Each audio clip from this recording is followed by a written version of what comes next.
ಇದನ್ನ ಯೂಸ್ ಮಾಡ್ಕೊಂಡು ವಶೀಕರಣ ಮಾಡ್ಕೋಬಹುದಲ್ಲ? ಹೌದಾ? ಓಕೆ. ಇದನ್ನ ಶರ್ಬತ್ ಮಾಡ್ಕೊಡ್ಬೇಕಾ? ಅಷ್ಟ್ ಮಾಡಿದ್ರೆ ಸಾಕಾ? ಓಕೆ ಗುರುಗಳೇ, thank you so much. Okay ನಾನು ಫೋನ್ ಪೇ ಮಾಡ್ತೀನಿ.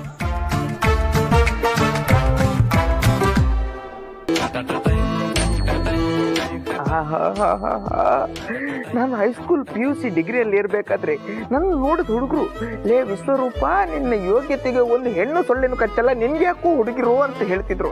ಅದೇ ಆಫೀಸಿಗೆ ಬಂದ್ಮೇಲೆ, ಲೋ ವಿಶ್ವರೂಪ, ನಿನ್ನ ಜಾತಕದಲ್ಲಿ ಹೆಣ್ಣಿನ ಹೆಸರೇ ಇಲ್ಲ, ನಿನ್ನ ಅಂಗೈಯಲ್ಲಿ ಹೆಣ್ಣಿನ ರೇಖೆನೇ ಇಲ್ಲ ಅಂತಿದ್ರು.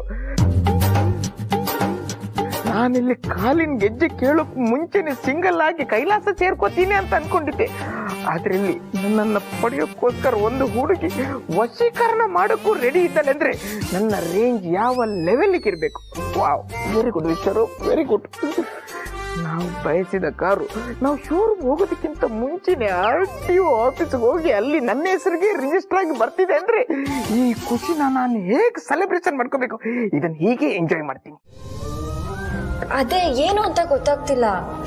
ಅಯ್ಯೋ ಅತ್ತೆ, ಅದೇ ಪೊಸೆಸಿವ್ನೆಸ್. ಏನು ಏಜ್ಗೆ ನನ್ನ ಮೇಲೆ ಪೊಸೆಸಿವ್ನೆಸ್ಸಾ? ಚಾನ್ಸೇ ಇಲ್ಲ. ಅಯ್ಯೋ ದಡ್ಡಿ, ಅವನು ನಿನ್ ಗಂಡ. ತನ್ನ ಹೆಂಡತಿನ ಬೇರೆ ಯಾವನೋ ನೋಡ್ತಿದ್ರೆ ಅವನ ಎದೆಲಿ ಬೆಂಕಿ ಹತ್ಕೊಂಡಂಗ ಆಗತ್ತೆ. ಇದು ರಾಮ್ ವಿಷಯ ಮಾತ್ರ ಅಲ್ವೇ, ಪ್ರಪಂಚದಲ್ಲಿರೋ ಎಲ್ಲಾ ಗಂಡಸರಿಗೂ ಹೀಗೆ ಆಗೋದು. ನೀವ್ ಯಾವತ್ತೂ ಹಾಗೆ ಬಿಹೇವ್ ಮಾಡಿದವ್ರಲ್ಲ.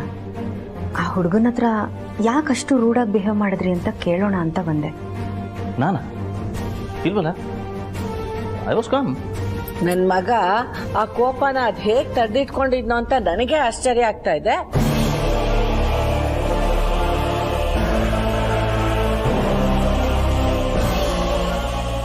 ಅಂತದ್ರಲ್ಲಿ ಇವಳು ಚಾನ್ಸೇ ಇಲ್ಲ ಅಂತಾಳೆ.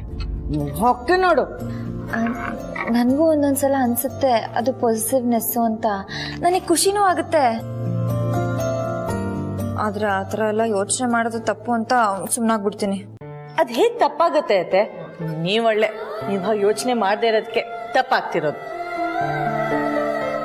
ನೀವು ಏಜೆ ಹೆಂಡತಿ, ಏಜೆ ನಿಮ್ಗೋಸ್ಕರ ಒದ್ದಾಡೋದು, ಪರಿತಪ್ಸೋದು, ನಿಮ್ಮನ್ನ ಯಾರಿಗೂ ಬಿಟ್ಕೊಡದೆ ಇರೋದು, ಇದನ್ನೆಲ್ಲ ನೋಡಿ ನೀವು ಖುಷಿ ಪಡ್ಬೇಕು.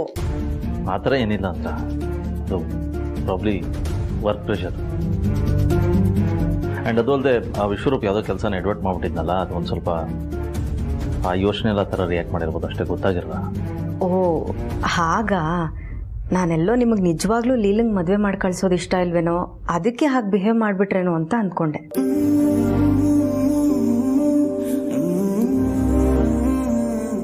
ಸಾರಿ, ಮೊದಲೇ ಹೇಳಿದಿದ್ರೆ ನೀವು ಫ್ರೀಯಾಗಿದ್ದಾಗಲೇ ಹುಡುಗನ್ನ ಕರೆಸ್ತಿದ್ದೆ. ಎಲ್ಲರೂ ಒಟ್ಟಿಗೆ ಕೂತ್ ಮಾತಾಡಿದಿದ್ರೆ ಆ ಹುಡುಗ ಏನು ಅಂತ ತುಂಬಾ ಚೆನ್ನಾಗಿ ಗೊತ್ತಾಗ್ತಿತ್ತು. ಯಾಕೋ ನನ್ಗಿದೆಲ್ಲ ತಪ್ಪು ಅನಿಸ್ತಿದೆ. ಏ ಲಕ್ಷ್ಮಿ, ಏನೇ ಇವಳ ಎಷ್ಟು ಹೇಳಿದ್ರು ರಾಗ ಎಳಿತಿದ್ದಾಳೆ. ಇದೇ ಕಣೆ ಗಂಡ ಹೆಂಡತಿ ಸಂಬಂಧ ಅಂದ್ರೆ. ನೀನ್ ಅವನಿಗೆ, ಅವನ್ ನಿನಗೆ ಮಿಡಿಬೇಕು. ಅತಿಯಾಗಿ ಯೋಚನೆ ಮಾಡಿದ್ಯೋ ಬರ ಹಾಕ್ಬಿಡ್ತೀನಿ. ಅತ್ತೆ, ಏಜೆಗೆ ಈಗ್ಲೂ ನಿಮ್ಮಲ್ಲಿ ಪ್ರೀತಿ ಇರೋದಕ್ಕೆ ಇದೆಲ್ಲ ಆಗಿರೋದು. ಪ್ರೀತಿ ಇರ್ಲಿಲ್ಲ ಅಂದಿದ್ರೆ ಯಾವ ಪೊಸಿಷನ್ನೆಸ್ಸು ಇರ್ತಿರ್ಲಿಲ್ಲ. ಇದನ್ನೆಲ್ಲ ನೋಡಿ ನೀವು ಖುಷಿ ಪಡ್ಬೇಕಾಗಿರೋ ವಿಚಾರ. ದಟ್ಸ್ ಓಕೆ ಅಂತ ಮುಂದೆ ನೋಡೋಣ. You please don't overthink, okay?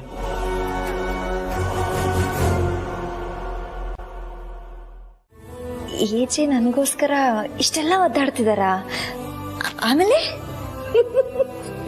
ಆಮೇಲೆ ಏನು, ಕಣ್ಣೆಲ್ಲ ಸುಡೋ ಹಾಗೆ ನೋಡ್ತಿದ್ದ ಆ ಹುಡುಗನ ನನ್ ಮಗ.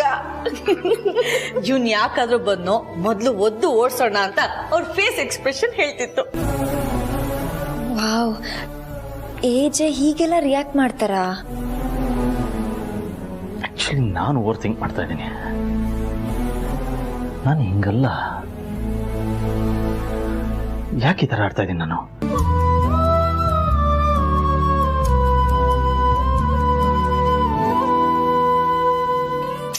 ಪಾಪ ಅವರಿಗೆ ನನ್ನಿಂದ ತೊಂದರೆ ಆಗ್ತಿದೆ ಅನ್ಸುತ್ತೆ. ಅವ್ರು ಈ ಥರ ಎಲ್ಲ ಮಾಡೋರಲ್ಲ. ಆದರೂ ನೀವೆಲ್ಲ ಹೇಳಿದ್ ಕೇಳಿ ನಂಗೆ ಖುಷಿ ಆಯ್ತು. ಆದ್ರೂ ಅವ್ರ ಒದ್ದಾಟದ ಬಗ್ಗೆ ನೆನ್ಸ್ಕೊಂಡು ಅಂತರ ಅವ್ರಿಗೂ ಫೋನ್ ಮಾಡಿದ್ದೆ, ಅವ್ರ ಫೋನು ಸ್ವಿಚ್ ಆಫ್. ಅದಕ್ಕೆ ಇರ್ಲಿ ಅಂತ ನಿಮ್ ನಂಬರ್ನ ಅಂತರ ಅವ್ರ ಹತ್ರ ಇಸ್ಕೊಂಡಿದ್ದೆ. If you don't mind, Leela ಅವ್ರಿಗೆ ಚೂರು ಫೋನ್ ಕೊಡ್ತೀರಾ? ಲೀಲಾ ಹತ್ರ ಮಾತಾಡೋದೇನಿದೆ ನಿಮಗೆ? ಅದು ಆಕ್ಚುಲಿ ಅವ್ರಿಗೆ ಬೊಕ್ಕೆ ಕಳ್ಸಿದ್ದೆ, ಅದು ಅವ್ರಿಗೆ ರೀಚ್ ಆಯ್ತಾ ಇಲ್ವೋ ಅಂತ ಕೇಳ್ಬೇಕಾಗಿತ್ತು.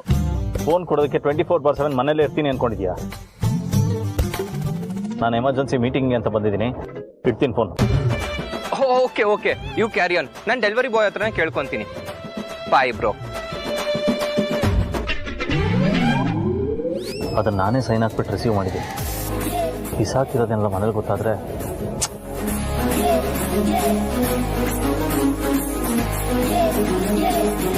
ವಿಶ್ವರೂಪ್, ಒಂದು ಎಮರ್ಜೆನ್ಸಿ ಇದೆಯಾ?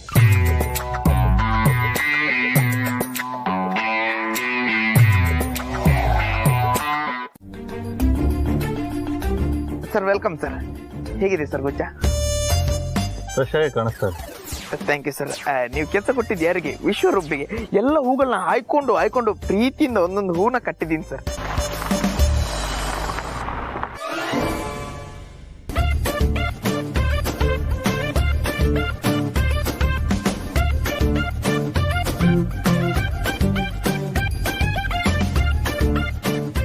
ಹೇ ಬ್ರೋ.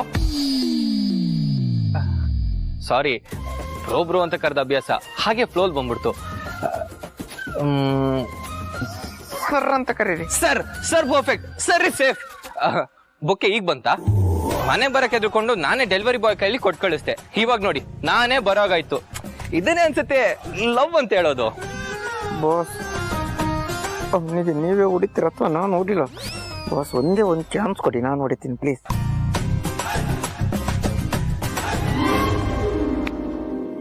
ಹಾಯ್ ಅನೂಪ್. ಹಾಯ್ ಅಂತ್ರ ಅವರೇ.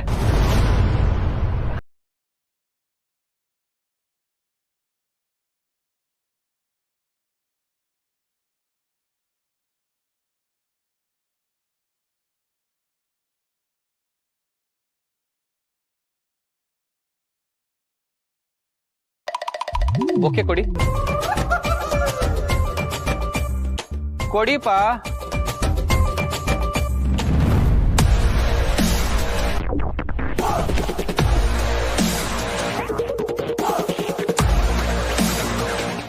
ಸದ್ಯ ಇದು ಹೀಗೆ ಮುಂದುವರೆದು ಅವರಿಬ್ರು ಆದಷ್ಟು ಬೇಗ ಒಂದಾಗ್ಬಿಟ್ರೆ ಸಾಕು ಭಗವಂತ. ಅಜ್ಜಿ, ನಂಗೊಂದು ಡೌಟು. ನಾವಿಬ್ರು ಇಷ್ಟೆಲ್ಲ ಅನ್ಕೋತಾ ಇದ್ದೀವಿ, ಅದು ಅಂತರತ್ತೆ ವಾಪಸ್ ಬಂದ್ಮೇಲೆ. ಇದು ತಪ್ಪಲ್ವಾ? ಅಂತರತ್ತೆ ಏಜೆ ಒಂದಾಗೋದ್ ಬಿಟ್ಟು ಲೀಲಾ ಅತ್ತೆ ಏಜೆ ಒಂದಾಗ್ಬೇಕು ಅಂತ ನಾವ್ ಅನ್ಕೋತಾ ಇದೀವಿ. ಇದು ತಪ್ಪ ಸರಿನಾ? ಇದು ತಪ್ಪು ಹೇಗಮ್ಮ ಆಗತ್ತೆ? ತಪ್ಪು ಶುರು ಮಾಡಿದ್ದೆ ಮೇಲೆ ಕೂತಿದ್ದಾನಲ್ಲ ಸೂತ್ರಧಾರ, ಅವನ್ ಕೆಲಸ ಸರಿಯಾಗಿ ಮಾಡಿದಿದ್ರೆ ನಮ್ಮನೇಲಿ ಇದೆಲ್ಲ ಆಗ್ತಾನೆ ಇರ್ಲಿಲ್ಲ. ಅಂತರ ರಾಮನ ಬಿಟ್ಟು ಹೋಗ್ತಾ ಇರ್ಲಿಲ್ಲ, ಅವನಿಗೆ ಮತ್ತೆ ಮದ್ವೆ ಮಾಡ್ಕೊಂತ ಒತ್ತಾಯ ಮಾಡ್ತಾ ಇರ್ಲಿಲ್ಲ. ಲೀಲಾ ಅವನ್ ಲೈಫಲ್ಲಿ ಬರ್ತಾ ಇರ್ಲಿಲ್ಲ, ಬಂದ್ರು ಪ್ರೀತಿ ಮಾಡ್ತಿರ್ಲಿಲ್ಲ. ಇಷ್ಟೆಲ್ಲ ತಪ್ಪು ಮಾಡ್ಬಿಟ್ಟು ಮಾತಾಡ್ದ ಮೇಲ್ಗಡೆ ಸುಮ್ಮನೆ ಕೂತಿದಾನಲ್ಲ, ಅವಂದು ತಪ್ಪು. ನೋಡು, ಅವನ್ಗನ್ಸಿದ್ ಅವನ್ ಮಾಡಿದಾನೆ. ನಮಗ್ ಬೇಕಾದನ್ನ ಅನ್ಕೊಳ್ಳೋದ್ರೊಳಗೆ ಯಾವ ತಪ್ಪು ಇಲ್ಲ. ನಾನೆಲ್ಲಿ ಕೋಪ ಮಾಡ್ಕೊಂಡಿದ್ದೀನಿ? ಏನ್ ವಿಷಯ ಹೇಳು. ಇಲ್ಲ, ಮೊದ್ಲು ನೀವು ನನ್ ಮೇಲೆ ಯಾಕೆ ಕೋಪ ಮಾಡ್ಕೊಂಡಿದ್ದೀರಾ ಅಂತ ಹೇಳಿ. ಹೇಳಿಲ್ವಾ ಕೋಪ ಇಲ್ಲ ಅಂತ? ನೋಡಿ, ಕೋಪ ಮಾಡ್ಕೊಂಡಿಲ್ಲ ಅಂತ ಕೋಪ ಮಾಡ್ಕೊಂಡೇ ಹೇಳ್ತಾ ಇದ್ದೀರಾ. ನಾನು ನಿಮ್ಮ ಹತ್ರ ಏನೋ ಕೇಳೋಣ ಅಂತ ಬಂದೆ, ಆದ್ರೆ ನೀವು ಕೋಪ ಮಾಡ್ಕೊಂಡಿದ್ದೀರಾ. ಇರ್ಲಿ ಬಿಡಿ, ಪರವಾಗಿಲ್ಲ. ಆ ಇಡಿಯಟ್ ಜೊತೆ ಮಾತಾಡಿದ್ಮೇಲೆ ನನ್ನ ಹತ್ರ ಮಾತಾಡೋದೇನಿರುತ್ತೆ? ಅಯ್ಯೋ, ಅವ್ರ ಹತ್ರ ಮಾತಾಡಿದ್ ನಾನಲ್ಲ, ವಿಶ್ವರೂಪು. ಹೌದು, ವಿಶ್ವರೂಪ್ನ ಕರ್ತ್ ಕೇಳ್ದೆ, ನಿಮ್ಗೆ ಲೇಡಿ ವಾಯ್ಸ್ ಅಲ್ಲಿ ಮಾತಾಡಕ್ ಬರುತ್ತಾ ಅಂತ. ಅವ್ರು ಹ್ಞೂ ಅಂದ್ರು. Is it good good. ಅಂತವ್ರಿಗೆಲ್ಲ ಹಾಗೆ ಮಾಡ್ಬೇಕಿಲ್ಲ. Correct, you are right. ಹೌದು, ಅದಕ್ಕೆ ಹಾಗೆ ಮಾಡಿದೆ. ವಿಶ್ವರೂಪ್ ಅಂತೂ ಬೆವರಿಳಿಸ್ಬಿಟ್ರು. ಕೇಳ್ತಿದ್ರೆ ಎಷ್ಟು ನಗು ಬರ್ತಿತ್ತು ಗೊತ್ತಾ. ಮೊದ್ಲೇ ಅವ್ರು ನನ್ನ ತಲೆ ತಿಂತಿದ್ರಲ್ಲ, ಅದಕ್ಕೆ ವಿಶ್ವರೂಪೇ ಮಾತಾಡಿದ್ದು. ಏನೋ ಮಾತಾಡ್ಬೇಕು ಅಂತಿದ್ದಲ್ಲ, ಹೇಳು. ಅದು ಸಂಕೋಚ ಪಡ್ಕೋಬೇಡ, ಹೇಳಲಿಲ್ಲ. ಅದು ಅನೂಪ್, ಅದೇ ಆ ಹುಡುಗ ನನ್ನ ನೋಡಕ್ ಬಂದಿದ್ರಲ್ಲ, ಅವರು ನನ್ನ ಹೊರಗಡೆ ಕರ್ಕೊಂಡು ಹೋಗ್ಬೇಕು ಅಂತ ಅನ್ಕೊಂಡಿದ್ದಾರೆ. ಅಂತ್ರ ಅಕ್ಕ ನೀನ್ ಹೋಗು ಅಂತ ಹೇಳಿದ್ರು. ಆದ್ರೂ ಒಂದ್ ಮಾತು ನಿಮಗ್ ಕೇಳಿ ಹೋಗೋಣ ಅಂತ ಬಂದೆ. ನಾನು ಹೋಗ್ಲಾ ಬೇಡ್ವಾ? ಇಷ್ಟು ಚಿಕ್ಕ ವಿಷಯ ನಿನಗೆ ಗೊತ್ತಾಗಲ್ವಾ? ನನ್ನ ಹತ್ರ ಕೇಳಕ್ ಬಂದಿದ್ಯಾ? ನಾನೇನ್ ಮಾಡ್ದೆ? ನೋಡಿ ನೋಡಿ ನೀವ್ ಹೇಗ್ ಮಾತಾಡ್ತಿದ್ದೀರಾ. ನಾನು ಮಾತಾಡದೆ ಹೀಗೆ. ಇರ್ಲಿ ಬಿಡಿ, ನಿಮ್ ಹತ್ರ ಪರ್ಮಿಷನ್ ಕೇಳಿ ನಾನ್ ನಿಮ್ಗೆ ನೋವು ಮಾಡ್ದೆ ಅನ್ಸುತ್ತೆ. ಅದು ಅಂತರ ಅಕ್ಕ ಬೇರೆ ನನ್ನ ಮಾತು ನೀನು ಕೇಳಲೇಬೇಕು ಅಂತ ಪ್ರಾಮಿಸ್ ಮಾಡಿಸ್ಕೊಂಡಿದ್ದಾರೆ. ನೀವು ಅಷ್ಟೇ, ನೀನು ಅಂತರ ಅಕ್ಕನ ಮಾತು ಕೇಳಲೇಬೇಕು ಅಂತ ಹೇಳಿದ್ದೀರಾ. ಇರ್ಲಿ ಬಿಡಿ, ನಿಮ್ಗೊಂದು ಮಾತು ಕೇಳೋಣ ಅಂತ ಬಂದೆ, ಆದ್ರೆ ನೀವು ಕೋಪ ಮಾಡ್ಕೊಂಡಿದ್ದೀರಾ. ಕೋಪ ಮಾಡ್ಕೊಂಡು ನಾನು ಬೈದೆ ಬಿಟ್ರಿ. It's okay. ನೀನು ಅವನ ಜೊತೆ ಹೋಗ್ತಾ ಇಲ್ಲ ತಾನೆ? ನಿನಗೆ ಇಷ್ಟ ಇಲ್ಲ ಅಂದಮೇಲೆ ಹೇಗೆ ಹೋಗ್ತೇನೆ ನೀನು? ಏನಿವೆ, ಅವನ ಹತ್ರ ಫೋನಲ್ಲಿ ಮಾತಾಡೋಕ್ಕಾಗದೆ ವಿಶ್ವರೂಪ ಥರ ಮಾತಾಡ್ತಿದ್ಯಾ? ನೀ ಎಲ್ಲಿ ಹೋಗ್ತೀಯ? ಹೋಗಲ್ಲ ಬಿಡು. ಗುಡ್.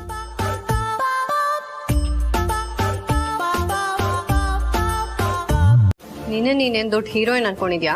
ಲೈಫಲ್ಲಿ ನೆಟ್ಟಕ್ ಸಂಸಾರ ಮಾಡಿಲ್ಲ, ಶುರು ಆಗೋದ್ರೊಳಗಡೆನೆ ಮುರಿದು ಬಿದ್ದೋಯ್ತಲ್ಲ ನಿನ್ ಸಂಸಾರ ಅಂತ. ನೀನು ಜೀವನ ಅಂದ್ರೆ ಏನು ಅಂತ ಗೊತ್ತಿರೋ ದುರ್ಗಾ ಅಕ್ಕಂಗೆ ಎದುರುತ್ರ ಕೊಡ್ತಾ ಇದ್ಯಾ? ನೋಡಿ, ನಾನಿವಾಗ ಒಳ್ಳೆ ಮೂಡಲ್ಲಿದ್ದೀನಿ. ನಿಮಗೆ ಜಗಳ ಆಡೋ ಮೂಡಲ್ಲಿದ್ರೆ ರಾತ್ರಿ ಮಲ್ಗಕ್ ಮುಂಚೆ ಬನ್ನಿ. ನಿಮ್ಗೆ ಎಷ್ಟು ಖುಷಿ ಆಗುತ್ತೋ ಅಷ್ಟು ಜಗಳ ಆಡಿ. ನಾನಿವಾಗ ಬರ್ತೀನಿ. ನಿಂತ್ಕೊಳೆ. ನಾವ್ ಮಾತಾಡ್ಬೇಕು ಅಂತ ಕರೆದ್ ನಿಲ್ಸಿದ್ರೆ ನಮ್ಮನ್ನೇ ದಾಟ್ಕೊಂಡು ಹೋಗೋಷ್ಟು ದುರಹಂಕಾರನ ನಿಂಗೆ. ನೋಡಿ, ಏನಾದ್ರೂ ಹೇಳದಿದ್ರೆ ಡೈರೆಕ್ಟ್ ಆಗಿ ಹೇಳಿ, ಸುತ್ತಿ ಬಳಸಿ ಮಾತಾಡ್ಬೇಡಿ. ಸರಿ, ಏನ್ ಯೋಚನೆ ಮಾಡಿದೆ? ಏಜೆನ ಮೆಚ್ಚೋದಕ್ಕೋಸ್ಕರ ಅನೂಪ್ ಜೊತೆ ಹೊರಗಡೆ ಹೋಗ್ಬಾರ್ದು ಅಂತ ಡಿಸೈಡ್ ಮಾಡಿದ್ಯಾ ತಾನೆ? ನನಗ್ ಗೊತ್ತು ಕಣೆ ನೀನ್ ಯಾಕೆ ಹೀಗ್ ಮಾಡ್ತಿದ್ಯಾ ಅಂತ. ಏಜೆ, ನಿಮಗ್ ನೋವಾಗೋ ಅಂತ ಕೆಲ್ಸ ನಾನು ಯಾವತ್ತೂ ಮಾಡಲ್ಲ. ನಾನು ಅನೂಪ್ ಜೊತೆ ಹೊರಗಡೆ ಹೋಗಲ್ಲ, ನೀವೇನು ಅನ್ಕೋಬೇಡಿ ಅಂತ ಡ್ರಾಮಾ ಮಾಡಿ ಹೊರಗ್ ಬಂದಿದ್ಯಾ ತಾನೆ?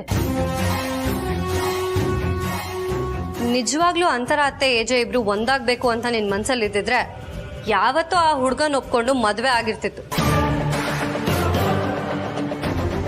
ಆದ್ರೆ ನೀನು ಈ ಮನೆ, ಆಸ್ತಿ, ಏಜೆ, ಅವ್ರ ಪವರು, ಅವ್ರ ಹೆಸರು ಇದನ್ನೆಲ್ಲ ಯೂಸ್ ಮಾಡ್ಕೋಬೇಕು ಅಂತಿದ್ಯಾ. ಅದಕ್ಕೆ ನಾಟಕ ಆಡ್ಕೊಂಡು ಹಾವಿನ ತರ ನುಸುಳ್ಕೊಂಡು ಈ ಮನೆಯಲ್ಲೇ ಕೂತಿದ್ಯಾ. ಇನ್ನೊಂತವಳ ಹತ್ರ ಏನ್ ಮಾತು?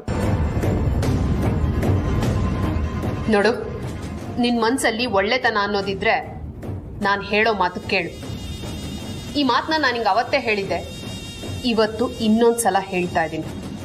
ನೀನ್ ಅನೂಪ್ ಜೊತೆ ಚೆನ್ನಾಗಿ ನಡ್ಕೊಂಡ್ರೆ ಮಾತ್ರ ಏಜೆ, ಅಂತರ ಅತ್ತೆ ಒಂದಾಗಕ್ ಸಾಧ್ಯ. ನೀನ್ ಆ ಹುಡುಗನ್ ಜೊತೆ ಚೆನ್ನಾಗಿಲ್ಲ ಅಂತ ಇಟ್ಕೋ, ಏಜೆಗೆ ಗಿಲ್ಟ್ ಕಾಡುತ್ತೆ. ಆ ಗಿಲ್ಟ್ ಇಂದ ಏಜೆ ಮತ್ತೆ ಅಂತರ ಅತ್ತೆ ಒಂದಾಗೋದಕ್ಕೆ ಸಾಧ್ಯನೇ ಇಲ್ಲ.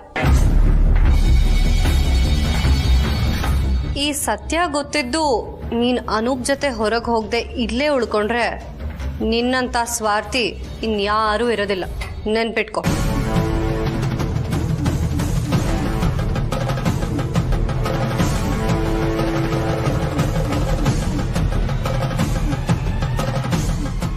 ನೋಡ್ಲಿಲ್ಲ, ನಮ್ಮಿಬ್ರ ಮಧ್ಯೆ 1000 ಗಲಾಟೆಗಳಿದೆ. ಒಬ್ಬರನ್ನ ಕಂಡ್ರೆ ಇನ್ನೊಬ್ರಿಗೆ ಆಗದೆ ಇರೋಷ್ಟು ದ್ವೇಷ ಇದೆ. ಆದ್ರೆ ನಮ್ಮಿಬ್ರಲ್ಲಿ ಒಂದು ಸಾಮ್ಯತೆನೂ ಇದೆ. ಆ ವಿಷಯ ಏನಂದ್ರೆ ಏಜೆ ಮತ್ತೆ ಈ ಮನೆ.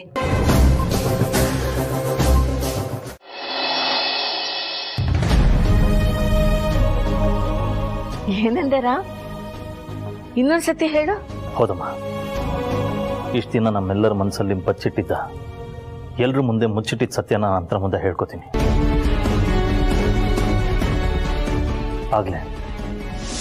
ಆಗ್ಲೇ ಲೀಲಂಗಾಗ್ತಿರೋ ಅನ್ಯಾಯಕ್ಕೆ ಮತ್ತೆ ನೋವಿಗೆ ಒಂದು ಹೆಣ್ಣು ಸಿಗೋದು. ನೀನಾ ಈ ಮಾತು ಹೇಳ್ತಾ ಇರೋದು? ಹೌದಮ್ಮ. ನಾವೆಲ್ಲ ಅಂತರಾಗ್ ಸತ್ಯ ಗೊತ್ತಾದ್ರೆ ಅವಳಿಗೇನಾಗುತ್ತೋ, ಅದರಿಂದ ನಿನಗೆಲ್ಲಿ ತೊಂದರೆ ಆಗುತ್ತೋ ಅಂತ ಭಯ ಪಡ್ತಿದ್ವಿ ಕಣೋ. ಆದ್ರೆ ನೀನಿವತ್ತು ಅವಳಗ್ ಸತ್ಯ ಹೇಳ್ತೀನಿ ಅಂತ ಇಷ್ಟು ಸುಲಭವಾಗಿ ನಿರ್ಧಾರ ತಗೊಂಡ್ಬಿಟ್ಟಿದೀಯಲ್ಲ, ನನ್ಗಂತೂ ನಂಬಕ್ಕೆ ಆಗ್ತಿಲ್ಲ ಕಣೋ. ಬೇರೆ ದಾರಿ ಇಲ್ಲಮ್ಮ. ನನ್ನ ಲೈಫಲ್ಲಿ ಏನೆಲ್ಲ ಆಗಿದೆಯೋ ಅದನ್ನ ಎಲ್ಲನೂ ಅದ್ರ ಮುಂದೆ ನಾನು ಕನ್ಫ್ಯೂಸ್ ಮಾಡ್ಕೊಂಡ್ಬಿಡ್ತೀನಿ.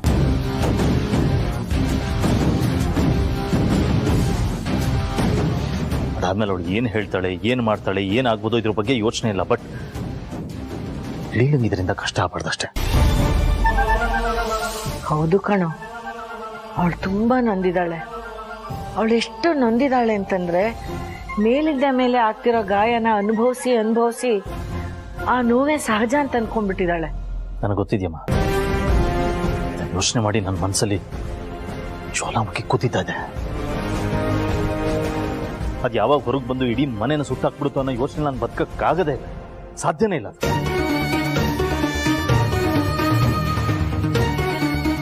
ಇವತ್ತು ಸಂಜೆ ಸೂರ್ಯ ಮುಳುಗೋದ್ರೊಳಗೆ ಎಲ್ಲ ಸಮಸ್ಯೆಗಳು ತಣ್ಣಗಾಗುತ್ತೆ.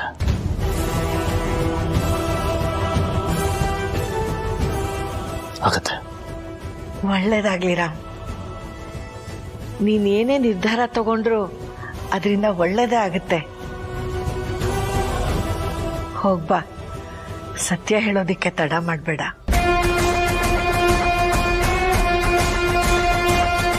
ಅಯ್ಯಯ್ಯೋ, ಈ ಹೇಜೆ ಯಾಕೆ ಇಂಥ ನಿರ್ಧಾರ ಮಾಡಿದ್ರು? ಮೊದಲು ಈ ವಿಷಯನ ಅಕ್ಕಂಗೆ ಹೇಳ್ತೀನಿ.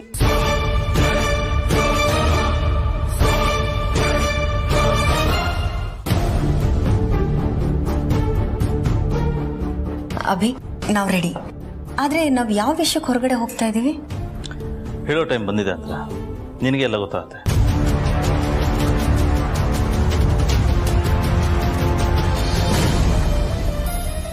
ಲೀಲಾ, ಹೊಡೋಣ. ಸರ್, ಹೊರಗಡೆ ಕರ್ಕೊಂಡು ಹೋಗ್ತಿದ್ದೀರಾ ಅಂತ ಹೇಳಿದ್ರಿ, ಆದ್ರೆ ಏನ್ ವಿಷಯ ಅಂತ ನೀವೊಂದು ಹಿಂಟ್ ಸಹ ಕೊಡ್ಲಿಲ್ಲ. ಹಿಂಟ್ ಕೊಡೋಕೆ ಇದು ಗೇಮ್ ಅಲ್ಲ. Life is not a game. ಆಟ ನಾವು ಆಡ್ತಾ ಇದ್ದೀವಿ. ಲೀಲಾ, ಏನಮ್ಮ ಇಲ್ಲಿ ಚೆನ್ನಾಗಿದ್ಯಾ? ಲೀಲಾ,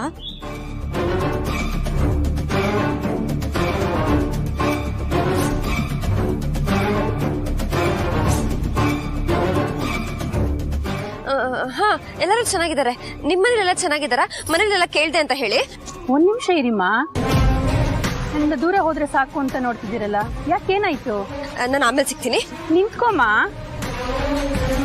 ಹಾ, ಪರಿಚಯದವ್ರು ಸಿಕ್ಬಿಟ್ರಾ?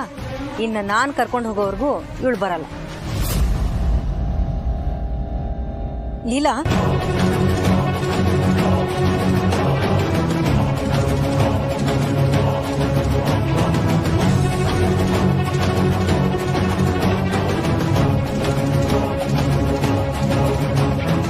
ಅಕ್ಕ, ಪೂಜೆಗೆ ಟೈಮ್ ಆಯ್ತು. ಬನ್ನಿ ಹೋಗೋಣ.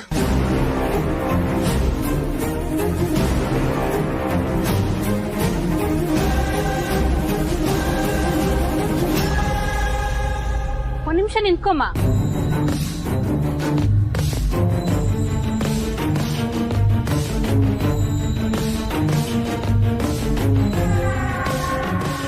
ನೀವು ಅಂತರ ಅಲ್ವಾ?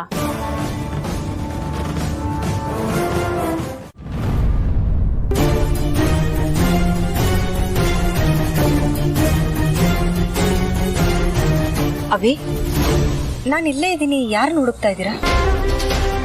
ಲೀಲನ. ಲೀಲಾ ಪ್ರದಕ್ಷಿಣೆ ಹಾಕ್ಬರ್ತೀನಿ ಅಂತ ಹೇಳಿದ್ಲಲ್ಲ, ಬರ್ತಾಳೆ ಬಿಡಿ. ಇವತ್ತಿನ ವಿಷಯ ಮಾತಾಡ್ಬೇಕು ಅಂದ್ರೆ ಲೀಲಲ್ಲಿ ಇರ್ಬೇಕು ಅಂತ. ಹಾಗಾದ್ರೆ ನೀವು ಯಾವ ವಿಷಯ ಮಾತಾಡಕ್ ಬರ್ತಿದ್ದೀರಾ ಅಂತ ನನಗೆ ಗೊತ್ತಾಯ್ತು. ಲೀಲಾ ಲೈಫ್ ವಿಷಯ ತಾನೆ?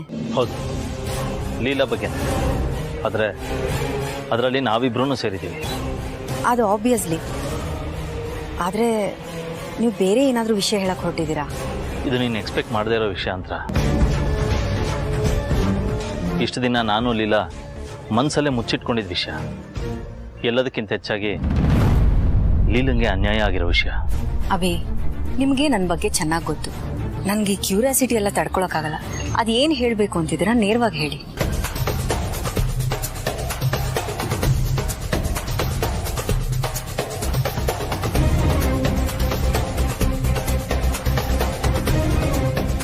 ಅಭಿ ಪ್ಲೀಸ್ ಹೇಳಿ, ಅದೇನು ಅಂತ ಹೇಳಿ.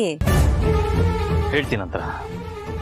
ನೀನು ನನ್ನ ಲೈಫಿಂದ ದೂರ ಆದ್ಮೇಲೆ ನಿನ್ನ ನೆನಪಲ್ಲೇ ನಾನು ಬದುಕಿದ್ದೆ. ಆಗ ಮನೆಗೆ ಬಂದು ಒಳ್ಳಿಲ್ಲ. ಮೊದಲಿಗೆ ಅವಳು ಕಂಡ್ರೆ ನನಗೂ ಆಗ್ತಾ ಇರಲಿಲ್ಲ.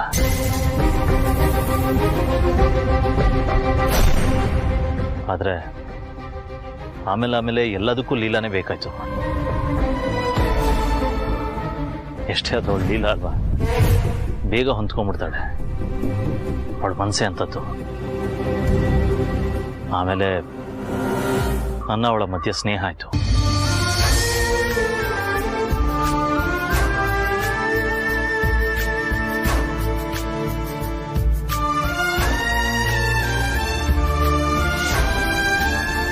ಅದಲ್ಲಿಗೆ ನಿಲ್ದೆ ಪ್ರೀತಿ ಆಯ್ತು.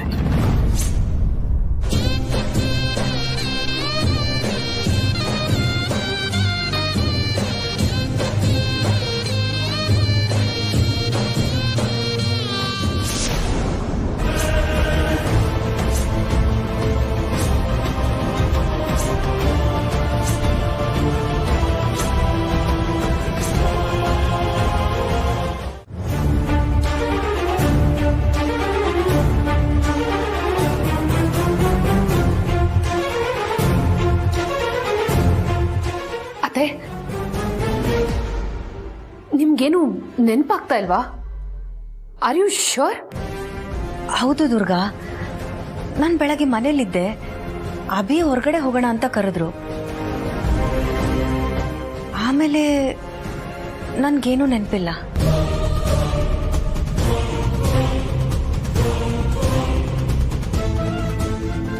ಅಂತರ ನಾನು ಮಾತಾಡಿದ ಯಾವುದು ನೆನಪಿಲ್ವಾ ನಿಂಗೆ? ಇಲ್ಲ ಅಭಿ, ನಿಜವಾಗ್ಲೂ ನನ್ಗೇನು ನೆನಪಿಲ್ಲ.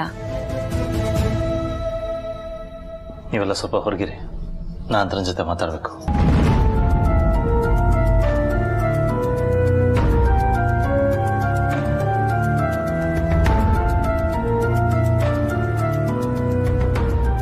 ಅಂತರ ನಿನಗೆ ಯಾರ ಶತ್ರುಗಳಿದಾರ?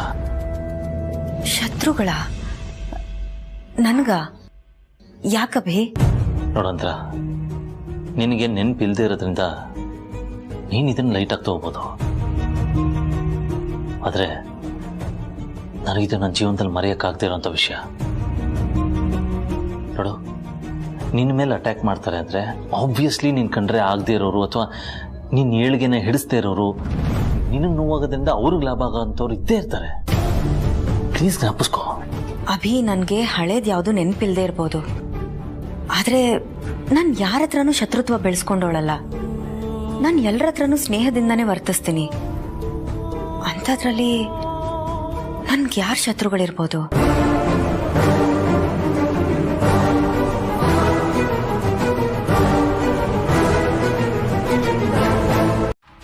ನೀನೇನೇ ಹೇಳಿದ್ರು ನನಗೆ ನಂಬಿಕೆ ಬರ್ತಿಲ್ಲಮ್ಮ.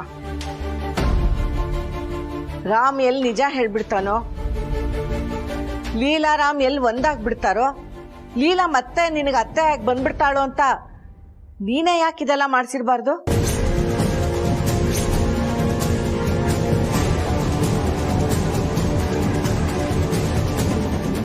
ಅಜ್ಜಿ, ನಾನು ಏನೇ ಮಾಡಿದ್ರು ಅದು ಈ ಮನೆಗೋಸ್ಕರ.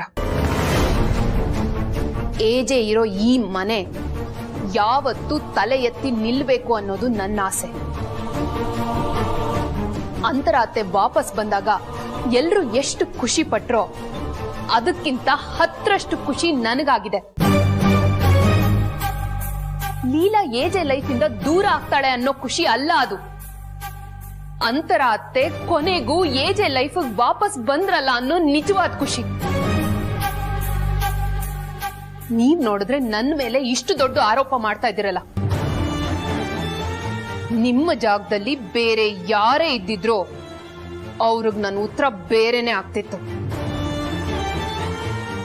ನೀವು ದೊಡ್ಡವರು, ಈ ಮನೆ ಹಿರಿ ಜೀವ.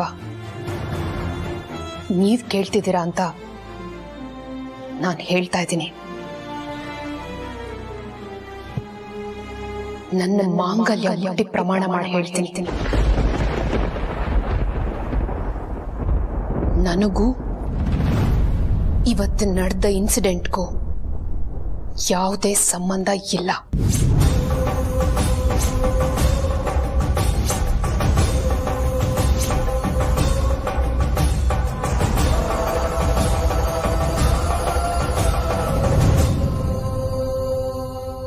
ಅಯ್ಯೋ ದುರ್ಗಾ, ಮಾಂಗಲ್ಯದ ಮೇಲೆ ಆಣೆ ಮಾಡಬೇಡಮ್ಮ. ಆಗ್ತಿರೋ ಅನಾಹುತ ಎಲ್ಲ ನೋಡ್ತಾ ನೋಡ್ತಾ ಏನ್ ಮಾಡ್ಬೇಕು ಅಂತ ತೋರಿಸದೆ ನಿನ್ ಮೇಲೆ ಅನುಮಾನ ಪಟ್ಬಿಟ್ಟೆ. ನನಗೆ ಕ್ಷಮಿಸ್ಬಿಡಮ್ಮ.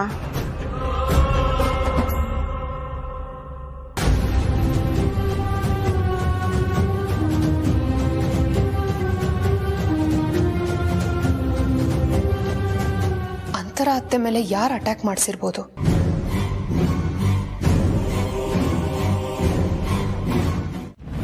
ಲೀಲಾ ಅವ್ರ ಅಮ್ಮಂಗೊಂದು ಕಾಲ್ ಮಾಡ್ಲಾ? ಎಷ್ಟೇ ಆಗ್ಲಿ ತಾಯಿ, ಅವರು ಬಂದ್ರೆ ಚೆನ್ನಾಗಿರುತ್ತೆ. ಆಂಟಿ ಕಾಲ್ ಮಾಡ್ಲಾ, ಅಪ್ಪಂಗೆ ಕಾಲ್ ಮಾಡ್ಲಾ? ಕೆಲವು ಮನೇಲಿ ಹೆಂಡ್ತಿರ್ದೇ ದರ್ಬಾರ್ ಇರುತ್ತೆ. ಅಪ್ಪಂಗೆ ಕಾಲ್ ಮಾಡಿ ಒಂದು ಮಾತು ಆಂಟಿಗೂ ಹೇಳ್ಬಿಡಮ್ಮ ಅಂತಂದ್ರೆ ಚೆನ್ನಾಗಿರಲ್ಲ. ಅದಕ್ಕೆ ಆಂಟಿಗೆ ಕಾಲ್ ಮಾಡ್ತೀನಿ.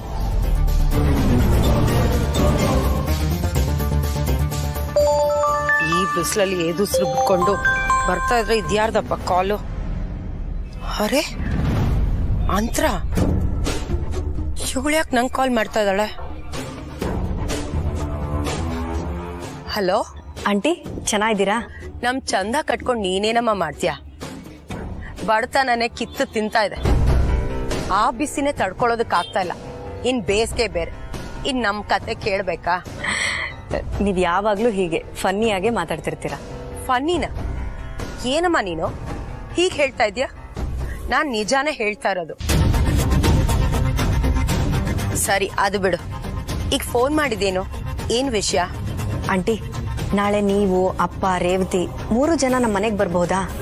ಮನೆ ಕರೀತಿದಾಳಲ್ಲ ಇವಳು, ಏನ್ ಸ್ಕೆಚ್ ಹಾಕಿರ್ಬೋದು? ನಾನ್ ಯಾಕಮ್ಮ ನಿಮ್ ಮನೆಗ್ ಬರ್ಬೇಕು? ಊಟಕ್ಕೇನಾದ್ರೂ ಕರಿತಾ ಇದ್ರೆ ಹೇಳಮ್ಮ, ಪರವಾಗಿಲ್ಲ, ನಾವು ನಮ್ಮನೇಲೆ ಮಾಡ್ಕೊಳ್ತೀವಿ. ಅಯ್ಯೋ ಹಾಗಲ್ಲ ಆಂಟಿ, ಅದು ತುಂಬಾ ಮುಖ್ಯವಾದ ವಿಷಯ ಮಾತಾಡೋದಿತ್ತು. ಅದು ನಿಮ್ಮ ಮಗಳ ಜೀವನದ ಬಗ್ಗೆ. ರೇವತಿ ಲೈಫ್ ಬಗ್ಗೆ ನೀನಾದ್ರೂ ತಲೆ ಕೆಡ್ಸ್ಕೊಂಡಿದ್ಯಲ್ಲ, ಕೇಳಿ ಖುಷಿ ಆಯ್ತಮ್ಮ. ಅಯ್ಯೋ ಆಂಟಿ, ರೇವತಿ ಬಗ್ಗೆ ಅಲ್ಲ, ನಿಮ್ ಮೊದಲನೇ ಮಗಳು ಲೀಲಾ ಜೀವನದ ಬಗ್ಗೆ ಅಂತ ಹೇಳಿದ್ದು.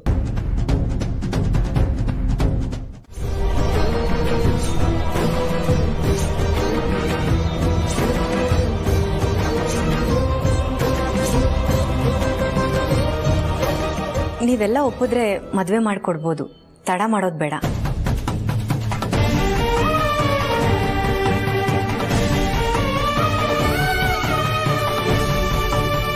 ಅಂತ್ರ ಹೇಳ್ತಾ ಇರೋದು ನಿಜನಾ? ನಿನ್ನೇ ಕೇಳ್ತಾ ಇರೋದು, ಅಂತ್ರ ಹೇಳ್ತಾ ಇರೋದು ನಿಜನಾ? ಆಂಟಿ, ನಾನ್ ಲೀಲನ್ ಹತ್ರ ಮಾತಾಡ್ತಾ ಇದ್ದೀನಿ. ಹೇಳೋ, ಅಂತ್ರ ಹೇಳಿದ್ ನಿಜನಾ?